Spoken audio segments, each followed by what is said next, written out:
Y en esa resolución, en realidad el Tribunal Constitucional no está ordenando la libertad de nadie.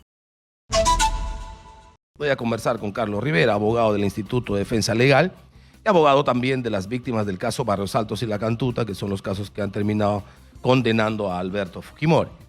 Doctor Rivera, ¿cómo está? Muy buenos días. Estimado Manuel, buenos días, un gusto de conversar contigo.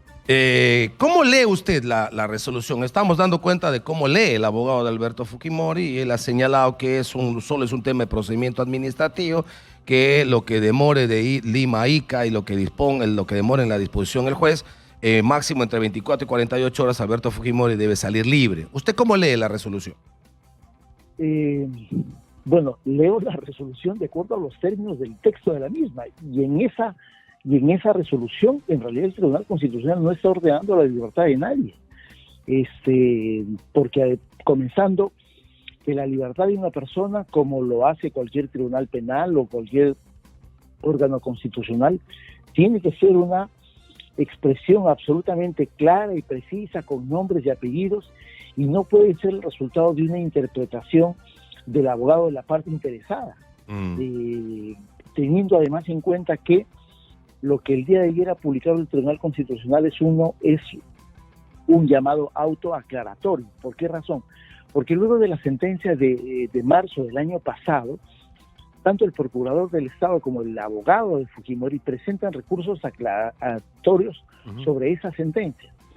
Y la razón del auto de ayer es justamente desestimar o declarar improcedentes los recursos aclaratorios de ambas partes.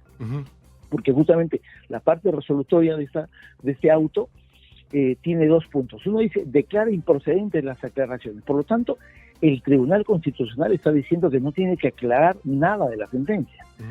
Y el segundo punto dice que dispone remitir el expediente al juez de ejecución del habeas corpus, debemos entender que es un juez penal de Ica. Dice que para que cumpla con sus atribuciones. Por lo tanto, en ninguna parte del texto, que tendría que ser absolutamente expresa y concreta, el Tribunal Constitucional está ordenando la libertad de Fujimori, más aún si es que tenemos en cuenta esto último que tú mencionaste antes de comenzar a conversar, que después de la sentencia de marzo del año pasado, ¿no es cierto?, efectivamente hay una intervención de la Corte Interamericana de Derechos Humanos, que dispone que dado que el Estado peruano no ha cumplido con el estándar y con las resoluciones de supervisión de cumplimiento de mayo del año 18, ¿no es cierto?, en la que por primera vez la Corte evalúa el caso Fujimori, el tema de los indultos humanitarios, la Corte dice que el Estado no ha cumplido con ese estándar que establecimos en mayo del 18 y consecuentemente la Corte lo que hace es disponer que no se ejecute esa sentencia del año pasado emitida por el Tribunal Constitucional. Pero, ese es el último estado. Exactamente, ¿no? Pero cuando el tribunal se pronuncia y dice no tengo que aclarar nada, y sin embargo después deriva al juez de Ica, según lo que también se entiende, ¿qué cosa está diciendo el tribunal? ¿Tu juez de Ica actúa como corresponde? Y si por supuesto revisamos en línea de tiempo, en Ica ha sido que se ha presentado en abril del 2020 este proceso de habeas corpus. Sí. Este juez podría, digamos, ratificar su decisión en una primera instancia en el sentido de que sí, Fujimori debería estar libre. ¿Eso le está diciendo el tribunal? Mira, no sé si esa ha sido la intención del tribunal, pero en todo caso... ¿Pero para qué derivaría el tribunal a un juez de primera instancia? Mira, primero porque todos los expedientes de habeas corpus que merecen una sentencia, buena o mala, positiva o negativa en el Tribunal Constitucional, tienen que ser devueltos a los juzgados de origen. Pero con algún tipo de disposición y de resolución, y aquí no se ha resuelto nada. En todo caso, no se está diciendo que el asunto que, porque esto ha empezado en Ica, pero por supuesto ha terminado en el tribunal, y en el proceso se ha dicho que sí, se ha dicho que no al tema de la liberación de Alberto Fujimori, ¿no? Claro, es que el proceso efectivamente mereció una sentencia el 17 de marzo del año pasado, pero sobre eso hay una instancia de carácter internacional que se ha pronunciado y ha emitido una resolución sobre ese asunto. Claro, o sea, se entiende, entiendo en la línea de tiempo, y usted corríjame si estoy equivocado. Nace el 17 de abril del 2020, un habeas corpus que se presenta ante este juez en Ica, y esto termina en el Tribunal Constitucional con una decisión del tribunal el 17 de marzo del 2022, por supuesto diciendo que el indulto de Alberto Fujimori es absolutamente legal y que Fujimori debería estar libre. Ok, ante eso la familia, usted, el abogado, los familiares, todos van a la Corte, y la Corte de manera bastante rápida, un mes después o menos de un mes, dice no, ratifica su resolución del 30 de mayo de 2018, dice que definitivamente no puede salir libre Alberto Fujimori, da una serie de razonamientos, por lo cual se debe dar cumplimiento a la sentencia inicial, y luego además emite este documento donde le dice al Estado peruano, sabes que absténgase de esto. Ok, hasta ahí está todo el asunto. ¿Por qué el tribunal no le dice, en este caso a los apelantes, a los que están presentando la aclaración? Está más que aclarado, y lo último que queda es el tema de la Corte. ¿Por qué deja a la interpretación cuando manda al juzgado de Ica?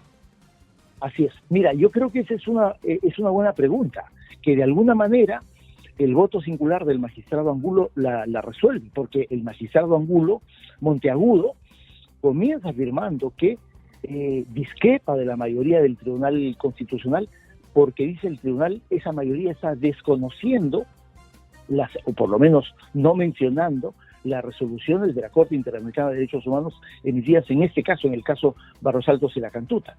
Y por eso es que el tribunal en mayoría termina siendo un pronunciamiento tan aparentemente ambiguo, que ya pareciera una razón o espacio para que el abogado de Fujimori comience a hacer afirmaciones que no están contenidas en la resolución. Pero si sigo el razonamiento del abogado, siguiendo el razonamiento del abogado de Fujimori, pasa eso al juez de Ica, y el juez de Ica dice, o sea, lo que yo decidí, me ratifico en lo que yo decidí, y efectivamente le acepto el habeas corpus, y definitivamente Fujimori debe salir libre.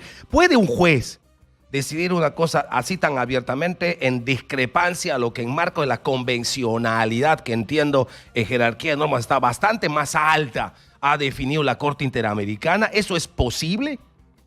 No, de ninguna manera, porque el propio Tribunal Constitucional tiene múltiples sentencias en las cuales lo que hace es recordar que el Estado peruano tiene compromisos internacionales justamente en el marco del derecho convencional, y dice que uno de los órganos llamados a proteger, ¿no es cierto?, esa convencionalidad es justamente el Tribunal Constitucional, debiendo entenderse Tribunal Constitucional u órganos jurisdiccionales constitucionales, no solo el TC, sino todos los jueces del Poder Judicial que resuelven asuntos de carácter constitucional, como por ejemplo el juez de Ica, salvo que el juez de Ica pretenda generar una nueva responsabilidad internacional del Estado y una nueva intervención de la Corte Interamericana. Ojalá que eso no ocurra.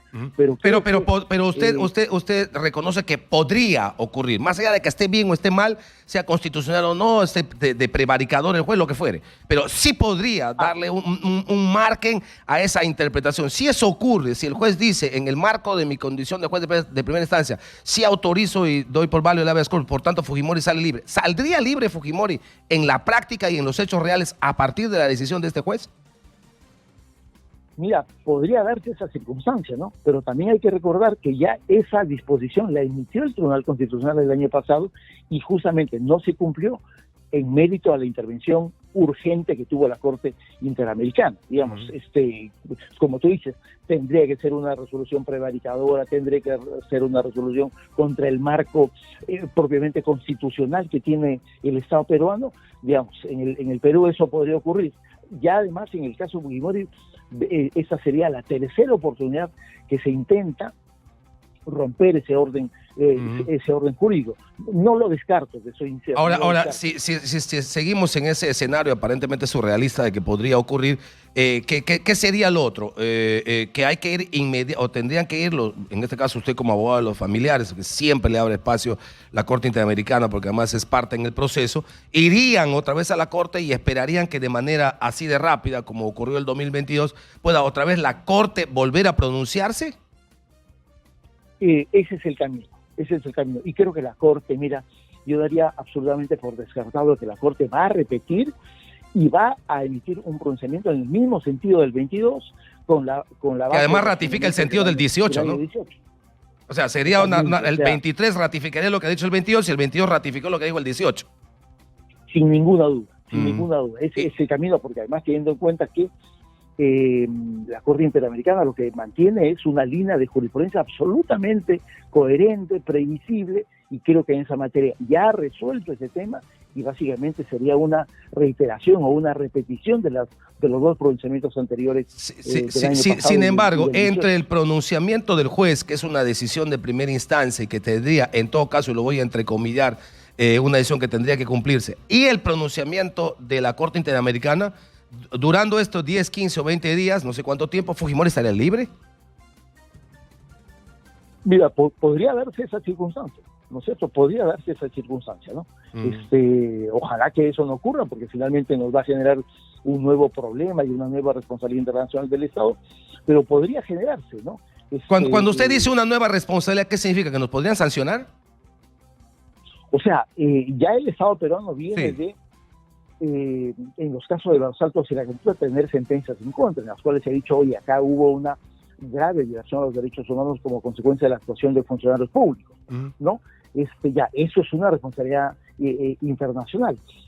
Creo que al Estado, ¿no es cierto?, no sé si le interese estar nuevamente en el ámbito internacional, siendo objeto de llamados de atención por parte de un tribunal internacional sobre asuntos ya resueltos. No sé si ese es el ánimo en realidad del Estado peruano. Es cierto que acá se tendrá que ver primero la decisión que tome un magistrado, ¿no es cierto? Me parece que más allá de la interpretación que le está dando el abogado de Fujimori al caso, a mí me parece que el marco normativo y el marco jurisprudencial, ojo, no solamente de los tribunales internos, sino de un tribunal internacional, está lo suficientemente claro. Creo que el Tribunal Constitucional, o por lo menos esta mayoría, se equivoca al emitir una resolución en los términos que ha emitido, una resolución un tanto ambigua en cuanto a la resolución, que es lo que justamente permite una interpretación aparentemente beneficiosa sobre Alberto Fujimori, que es lo que el día de ayer su defensa ha lanzado ya casi como un mandato, ¿no? Sin que la propia resolución diga lo que el abogado está afirmando. Correcto, muy bien. Como siempre, muy gentil, doctor Rivera, muchas gracias. A ti, Manuel. Gracias. Abogado del Instituto de Defensa Legal, por supuesto en otra interpretación, una interpretación que más coincide con la del doctor Wilber Medina, que ha señalado que con la decisión del tribunal no hay forma que Fujimori salga libre.